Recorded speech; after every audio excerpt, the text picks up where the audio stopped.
नमस्कार, आप लाइव बिहार देख रहे हैं। मैं हूं राजमोहन तिवारी। देखिए, 2025 का यह वर्ष बिहार में विधानसभा चुनाव का वर्ष है और ऐसे में बिहार सरकार लगातार चुनाव के मद्देनजर बड़े बड़े फैसले ले रही है। एक तरफ जहां आज कैबिनेट की बैठक चल रही है, नीतीश कुमार इसमें बड़े फैसले ले सकते हैं, तो वहीं दूसरी तरफ सुबह सुबह एक और बड़ी खबर निकलकर सामने आई, जिसमें ये जानकारी दी गई कि कई मंत्रियों के जो प्रभार वाले जिले हैं वो अब बदल दिए गए हैं। साथ ही जो फरवरी के महीने में नए मंत्री बने हैं उनको भी अब दूसरे जिलों का प्रभार दे दिया गया है।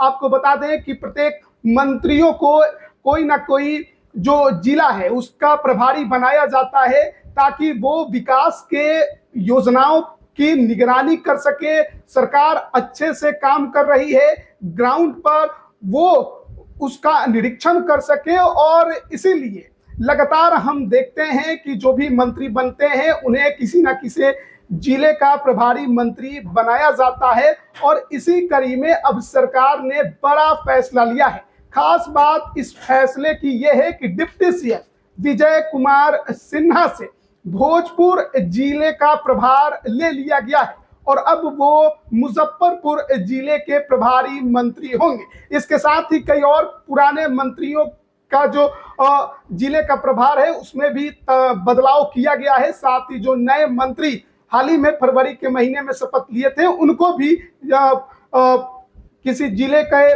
प्रभारी मंत्री के तौर पर नियुक्त किया गया है। सबसे पहले हम आपको वो जो सूची है दिखा रहे हैं जो कि मंत्रिमंडल सचिवालय के तरफ से जारी की गई है। इसमें साफ तौर पर बताया गया है कि जिला कार्यक्रम कार्यान्वयन समिति के अध्यक्ष सह प्रभारी मंत्री के मनोनयन से संबंधित मंत्रिमंडल सचिवालय विभाग द्वारा पूर्व में निर्गत सभी अधिसूचनाओं को तत्कालिक प्रभाव से विलोपित करते हुए जिलों के अलग अलग प्रभारी मंत्रियों के संबंध में जो नया आदेश है वो जारी किया जा रहा है। और इसमें ये बताया गया है कि सम्राट चौधरी जो कि बिहार सरकार में अभी डिप्टी सीएम के पद पर कार्यरत हैं, वो अब पटना के प्रभारी मंत्री होंगे। तो वहीं विजय कुमार सिन्हा डिप्टी सीएम मुजफ्फरपुर के, विजय कुमार चौधरी को पूर्णिया और नालंदा की जिम्मेवारी दी गई है, विजेंद्र प्रसाद यादव को वैशाली की, प्रेम कुमार को कैमूर की,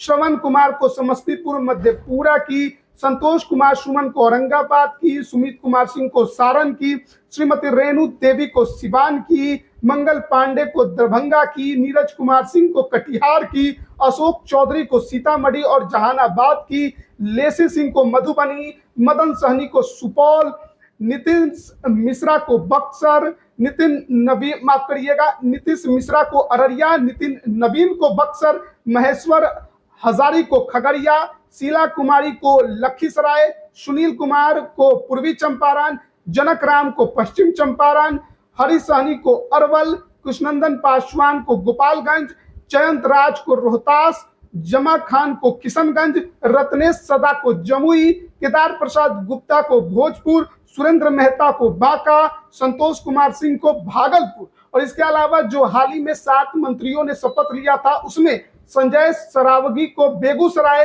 सुनील कुमार को गया, जीवेश कुमार को नवादा, राजू कुमार सिंह को शेखपुरा, मोतीलाल प्रसाद को शिवहर, विजय कुमार मंडल को सहरसा और कृष्ण कुमार मंटू को मुंगेर जिले का प्रभारी बनाया गया है। तो ये रही वो मंत्रियों की सूची जिन्हें अब नए जिलों के प्रभारी मंत्री के तौर पर मनोनीत किया गया है और मंत्रिमंडल सचिवालय की तरफ से यह पत्र जारी किया गया था। देखिए, बिहार में अब विधानसभा का चुनाव है और सरकार जो है वो अब चुनावी मोड में नजर आ रही है। लगातार सरकारी कार्यक्रम अलग अलग जिलों में हमें देखने को मिल रहा है। नीतीश कुमार ने इसके पहले महिला संवाद यात्रा की थी और एक बार फिर महिलाओं के बीच नीतीश कुमार प्रचार प्रसार के लिए मैदान में उतर चुके हैं। दूसरी तरफ महागठबंधन भी पुरजोर तरीके से मैदान में कूदी हुई है और ऐसे में कोई कोर कसर ना रह जाए, एनडीए की तरफ से, सरकार की तरफ से कोई चूक ना रह जाए, और इसीलिए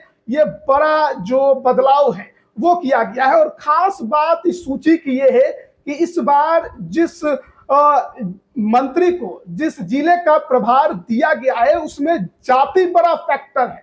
वहां पर ध्यान रखा गया है कि किस जिले में किस जाति की जो है का प्रभाव ज्यादा है और उसी आधार पर मंत्रियों को वहां पर मनोनीत किया गया है, उन्हें प्रभार दिया गया है। जाहिर है कि विकास के कार्यों का तो वो निरीक्षण करें ही, वहां पर सरकारी योजनाएं कितना काम कर रही हैं इसको तो वो देखेंगे ही, कितना लाभ जनता को मिल रहा है ये भी उनका काम है देखने का, और ज्यादा से ज्यादा लोगों तक फायदा पहुंचे ये तमाम निगरानी और निरीक्षण उनके तरफ से तो जरूर उस जिले में किया जाएगा। लेकिन साथ ही साथ जो प्रभाव वाले जाति हैं उस जाति के जो वोट हैं उसे किस तरीके से अपने पाले में किया जाए इस पर भी विशेष ध्यान उन्हें देना होगा। और शायद यही बड़ी वजह है कि अब जो है जिस तरीके से बदलाव किया गया है उसमें ये साफ नजर आ रहा है।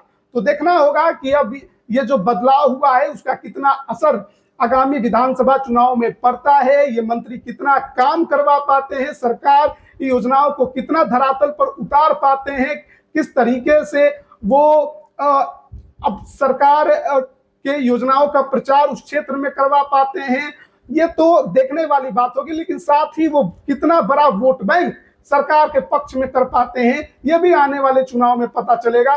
तो देखना बड़ा दिलचस्प होगा। लेकिन साथ ही साथ इस बदलाव के कई संकेत कई मायने आप बेहतर तरीके से समझ भी सकते हैं। बने रहिएगा हमारे साथ, तमाम अपडेट हम आप तक पहुंचा रहे हैं। आप सभी का बहुत बहुत धन्यवाद।